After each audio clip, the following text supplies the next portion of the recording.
നമസ്കാരം. മലയാളി വാർത്ത ഇൻസൈറ്റിലേക്ക് സ്വാഗതം. യുഎസിൽ തിരുവനന്തപുരത്തിന്റെ ശബ്ദം മുഴങ്ങിയിരിക്കുകയാണ്. യുഎസിന്റെ തെറ്റ് തിരുത്തണമെന്ന് കേരളം ആവശ്യപ്പെട്ടു. ഒടുവിൽ എഴുന്നേറ്റ് നിന്ന് കൈപിടിച്ചു കുലുക്കി യുഎസ് വൈസ് പ്രസിഡന്റ് തിരുവനന്തപുരത്തോട് പറഞ്ഞു, definitely we will see. India മാത്രമല്ല, കേരളവും ഈ കാഴ്ച കണ്ട് കൈയടിച്ചിരിക്കുകയാണ്. കേരളം പറഞ്ഞു, proud of you mister Tharoor. ഇന്നലെ യുഎസിൽ സംഭവിച്ച കാര്യമാണിത്. ഇതിനു പിന്നാലെ തന്നെ തലയിൽ മുണ്ടിട്ട പാകിസ്ഥാൻ പ്രധാനമന്ത്രി നരേന്ദ്രമോദിയോട് കരുണ കാണിക്കണമെന്ന് യാചിക്കുകയാണ്. ഓപ്പറേഷൻ സിന്ദൂർ വിശദീകരിക്കുന്നതിന്റെ ഭാഗമായി വിദേശ രാജ്യങ്ങൾ സന്ദർശിക്കുന്ന ഇന്ത്യയുടെ പാർലമെന്ററി പ്രതിനിധി സംഘത്തെയാണ് ഡോക്ടർ ശശി തരൂർ നയിക്കുന്നത്. സംഘം യുഎസ് വൈസ് പ്രസിഡന്റ് JC വാൻസുമായി കൂടിക്കാഴ്ച നടത്തി. വൈറ്റ് ഹൌസിൽ നടന്ന കൂടിക്കാഴ്ച 25 മിനിറ്റോളം നീണ്ടുനിന്നു. ശശി തരൂരിന്റെ നേതൃത്വത്തിലുള്ള സംഘം യുഎന്നിലെ 3 ഭീകരവിരുദ്ധ സമിതികളുടെ തലപ്പത്ത് പാകിസ്ഥാൻ എത്തിയതിലുള്ള ഇന്ത്യയുടെ അതൃപ്തി JD വാൻസിയെ അറിയിച്ചു. ഭീകരവിരുദ്ധ സമിതിയുടെ സഹ അധ്യക്ഷ സ്ഥാനം അടക്കം പാകിസ്ഥാന് കിട്ടിയതിനാലാണ് ഇന്ത്യ അമർഷം രേഖപ്പെടുത്തിയത്. സുരക്ഷാ സമിതി അംഗരാജ്യങ്ങളെയും ഇന്ത്യ ആശങ്ക അറിയിക്കും. ഭീകരവാദത്തിനെതിരെ സഹകരിക്കുമെന്ന് JD വാൻസി വ്യക്തമാക്കിയതായി ശശി തരൂർ MP പറയുന്നു. പാകിസ്ഥാനുള്ള പ്രശ്ന പരിഹാരത്തിന് US മധ്യസ്ഥ വേണ്ട എന്ന ഇന്ത്യയുടെ നിലപാട് JD വാൻസിയെ അറിയിച്ചിട്ടുണ്ട്. ഭീകരതയെയും ഇരകളെയും ഒരുപോലെ കാണാനാകില്ല എന്ന് അറിയിച്ചെന്നും JD വാൻസ് ഇന്ത്യയുടെ കാഴ്ചപ്പാട് മനസ്സിലാക്കിയെന്നും തരൂർ പറഞ്ഞു. ഭീകരവിരുദ്ധ സംഘത്തിന്റെ തലപ്പത്തിരിക്കാൻ പറ്റിയ രാജ്യമാണ് പാകിസ്ഥാൻ എന്ന് പറഞ്ഞ് ലോകരാഷ്ട്രങ്ങൾ പരിഹസിക്കുകയാണ്.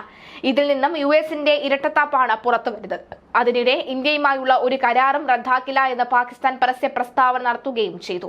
ഇന്ത്യ പാകിസ്ഥാൻ പ്രശ്നങ്ങൾ പരിഹരിക്കുന്നതിൽ US പ്രസിഡന്റ് ട്രംപിന്റെ ഇടപെടൽ പാകിസ്ഥാൻ അഭ്യർത്ഥിച്ചതും കഴിഞ്ഞ ദിവസമാണ്.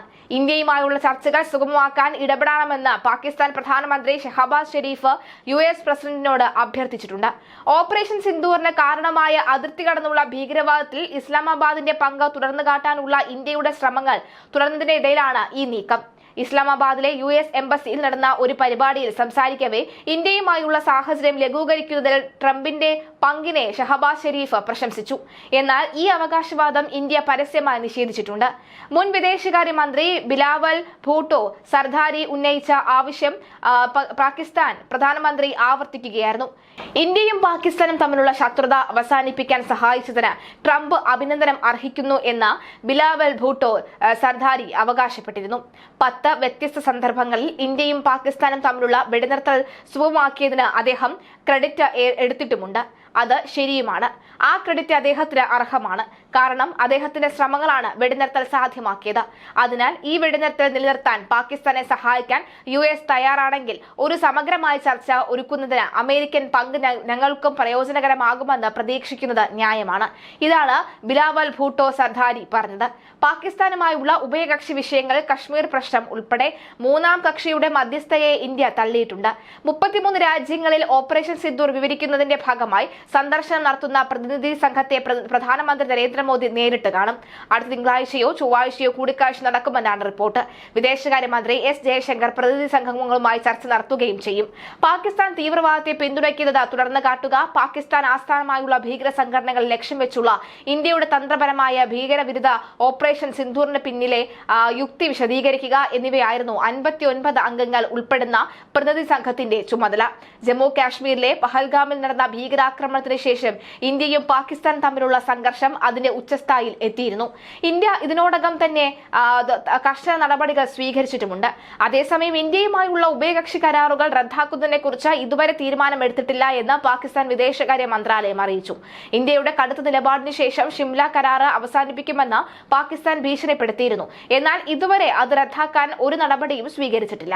പാകിസ്ഥാൻ പ്രതിരോധ മന്ത്രി ഖ്വാജ ആസിഫിന്റെ അവകാശവാദങ്ങൾക്ക് വിരുദ്ധമായി ഇന്ത്യയുടെ സമീപകാല നടപടികളും പ്രസ്താവനകളും ചർച്ചകൾക്ക് തുടക്കമിട്ടിട്ടുണ്ടെങ്കിലും ന്യൂഡൽഹിയുമായുള്ള ഏതെങ്കിലും ഉഭയകക്ഷി കരാറുകൾ റദ്ദാക്കാൻ പാകിസ്ഥാൻ ഔപചാരികമോ നിർണായകമായ നടപടികളൊന്നും തന്നെ സ്വീകരിച്ചിട്ടില്ല എന്ന് വിദേശകാര്യ ഓഫീസിലെ ഒരു മുതിർന്ന ഉദ്യോഗസ്ഥൻ എക്സ്പ്രസ് ട്രിബ്യൂണൽ പത്രത്തോട് പറഞ്ഞിട്ടുമുണ്ട്.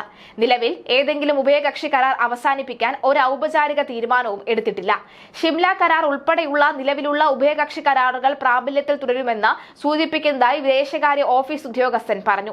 അതേസമയം 1972 ഷിംല കരാറ് അനാവശ്യമായ ഒരു രേഖയായി മാറിയെന്ന് പാകിസ്ഥാൻ പ്രതിരോധ മന്ത്രി ഖ്വാജ ആസിഫ് ഒരു ദിവസം മുമ്പ് അവകാശപ്പെട്ടിരുന്നു. ഇരു രാജ്യങ്ങളും തമ്മിൽ രൂപീകരിച്ച ഉഭയകക്ഷി ചട്ടക്കൂട് ഇപ്പോൾ അവസാനിച്ചുവെന്നും ഇപ്പോൾ തർക്കങ്ങൾ പരിഹരിക്കാവുന്നത് അന്താരാഷ്ട്ര വേദികളിലൂടെ മാത്രമേ സാധിക്കൂ എന്നും അദ്ദേഹം പറഞ്ഞിരുന്നു. സിന്ധു നദീജല ഉടമ്പടിയുടെ നിലവിലെ അവസ്ഥയെക്കുറിച്ചും ആസിഫ് ചോദ്യങ്ങൾ ഉന്നയിച്ചു. ഷിംല കരാർ അവസാനിച്ചു കഴിഞ്ഞാൽ ബാക്കിയുള്ള ഉടമ്പടികളുടെ ഭാവി എന്തായിരിക്കുമെന്ന് അദ്ദേഹം പറഞ്ഞു. 1971 ഇന്ത്യൻ പാകിസ്ഥാൻ യുദ്ധത്തിന് ശേഷം 72 ഷിംല കരാർ ഒപ്പുവെച്ചത്. പരസ്പര സംഭാഷണത്തിലൂടെ ഇരു രാജ്യങ്ങളും തമ്മിലുള്ള ഉഭയകക്ഷി പ്രശ്നങ്ങൾ പരിഹരിക്കുക എന്നതായിരുന്നു ഇതിന്റെ ഉദ്ദേശം. ഇന്ത്യ തീവ്രവാദത്തിനെതിരെ കർശന നടപടി സ്വീകരിച്ചതിനു ശേഷം പാകിസ്ഥാനിൽ നിന്ന് ഇത് അവസാനിപ്പിക്കാൻ ആഹ്വാനങ്ങൾ ഉണ്ടായേക്കാനും, പക്ഷേ ഔദ്യോഗികമായി ഈ കരാർ ഇപ്പോഴും പ്രാബല്യത്തിൽ ഉണ്ട്. Operation സിന്ദൂറിൽ Pak മിസൈലുകളും ഡ്രോണുകളും Indian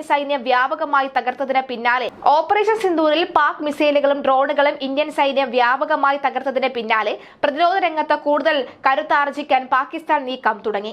operation സിന്ദൂറിൽ Indian സൈന്യത്തിന് മുന്നിൽ പിടിച്ചു നിൽക്കാനാകാതിരുന്ന പാകിസ്ഥാന് വലിയ നാണക്കേട് ഉണ്ടായിരുന്നു. ഇതിന് പരിഹാരമായാണ് പ്രതിരോധ രംഗത്തെ കൂടുതൽ ശക്തിപ്പെടുത്താൻ ലക്ഷ്യമിട്ട് പാകിസ്ഥാൻ ചൈനയുടെ സഹായം തേടുന്നത്. ചൈനയിൽ നിന്ന് ഹൈപ്പറോസോണിക് മിസൈൽ സാങ്കേതിക വിദ്യ കൈവശപ്പെടുത്താനുള്ള ശ്രമത്തിലാണ് നിലവിൽ Pakistan. Chinese hypersonic glided vehicle സാങ്കേതിക വിദ്യ വാങ്ങാൻ പാക് ശ്രമം തുടരുകയാണ്. ചൈനയുടെ DF-17 മിസൈൽ സംവിധാനങ്ങളാണ് പാകിസ്ഥാന്റെ നോട്ടം. ശബ്ദത്തെക്കാൾ 5 മുതൽ 10 മടങ്ങ് വരെ വേഗം കൈവരിക്കാൻ കഴിയുന്ന മധ്യദൂര ഹൈപ്പർസോണിക് മിസൈലാണ് DF-17. ഓപ്പറേഷൻ സിന്ദൂറിന്റെ സമയം ഇന്ത്യക്കെതിരെ സ്വന്തമായി വികസിപ്പിച്ച ഫത്താ മിസൈലുകളാണ് പാകിസ്ഥാൻ ഉപയോഗിച്ചത്. എന്നാൽ ഫത്താ മിസൈലുകൾക്ക് ഇന്ത്യയുടെ പ്രതിരോധത്തെ മറികടക്കാനായില്ല. ഇന്ത്യക്കെതിരെ ഫത്താ 1, ഫത്താ 2 മിസൈലുകൾ പാകിസ്ഥാൻ പ്രയോഗിച്ചിരുന്നു. ശബ്ദത്തെക്കാൾ 5 മടങ്ങ് വേഗത്തിൽ സഞ്ചരിക്കുന്ന മിസൈലുകളാണ് ഇവയെന്ന് പാകിസ്ഥാന്റെ അവകാശവാദവും രംഗത്തുണ്ട്. ചൈനീസ് നിർമ്മിത CM-400 AKG മിസൈലുകളും പാകിസ്ഥാൻ ഇന്ത്യക്കെതിരെ പ്രയോഗിച്ചു.